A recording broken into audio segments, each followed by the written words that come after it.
Imagina só, um rei poderoso, no comando de um império gigantesco. De repente, a mente dele começa a se despedaçar. E junto com ela, o destino de uma nação inteira fica por um fio.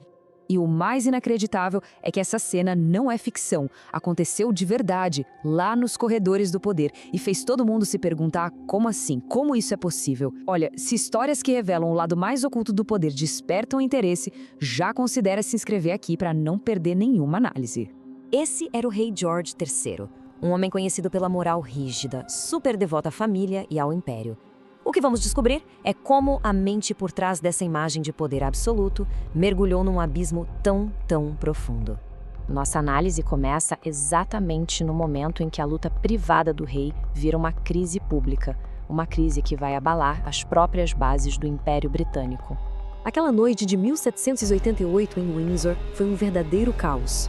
O rei, em pleno surto, transformou o palácio num palco de delírios. A corte inteira assistia, apavorada.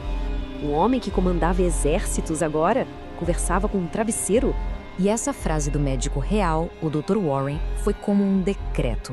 Curta, direta e aterrorizante. Não era mais fofoca de corredor.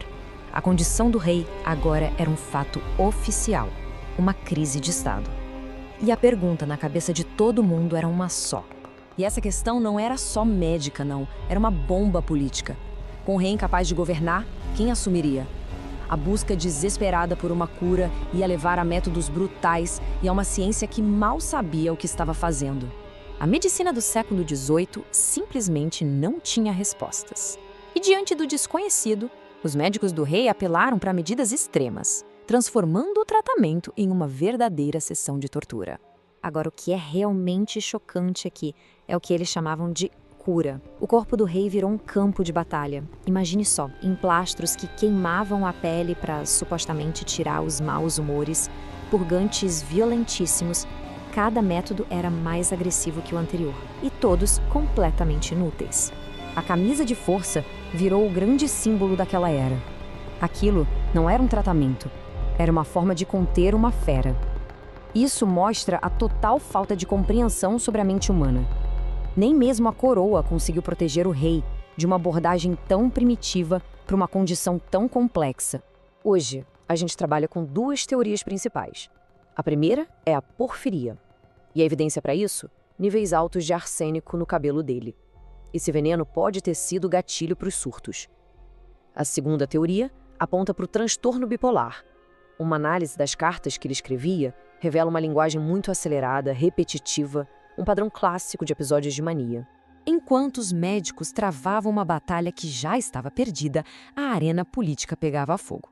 A instabilidade do rei virou a instabilidade da nação inteira. E, claro, uma oportunidade de ouro para os seus inimigos.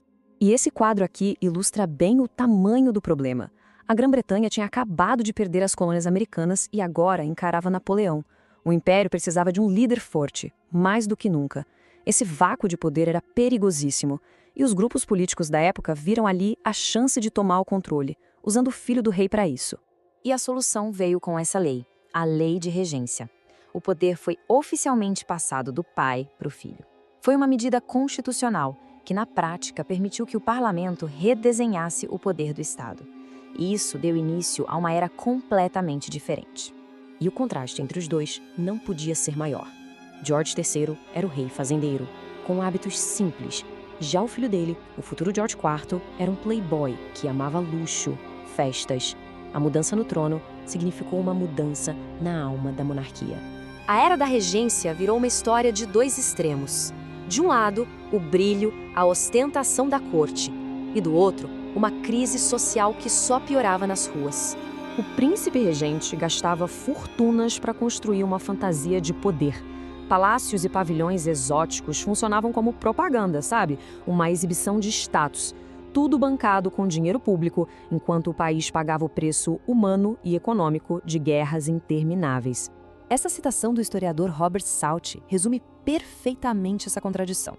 A miséria não era só um detalhe no fundo do cenário da elite, era a realidade da grande maioria da população. E um dos motores dessa crise foi o crescimento descontrolado. Em só 20 anos, Londres ganhou quase 500 mil de pessoas. A cidade não tinha estrutura para isso, o que acabou gerando bairros insalubres, onde a vida era uma luta diária para sobreviver. Essa tabela aqui resume a fratura social do país.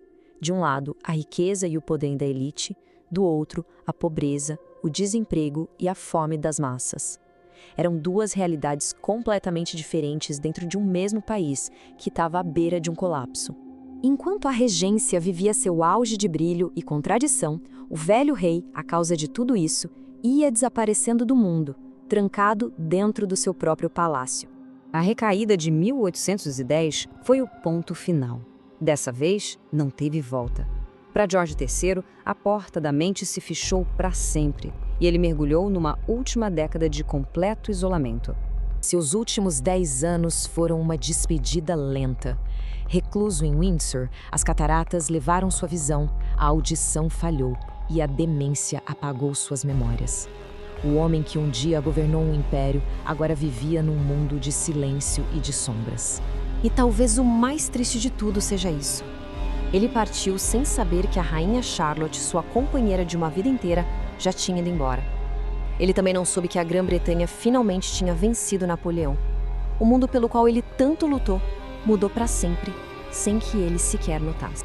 A história do rei Jorge III deixa a gente com essa pergunta bem complexa. Ele foi o rei louco que perdeu a América? Ou foi um homem atormentado por uma doença que ninguém na sua época era capaz de entender, muito menos de tratar? A resposta, talvez, revele mais sobre os limites do poder do que sobre o próprio rei. Deixa aí nos comentários o que se pensa sobre isso.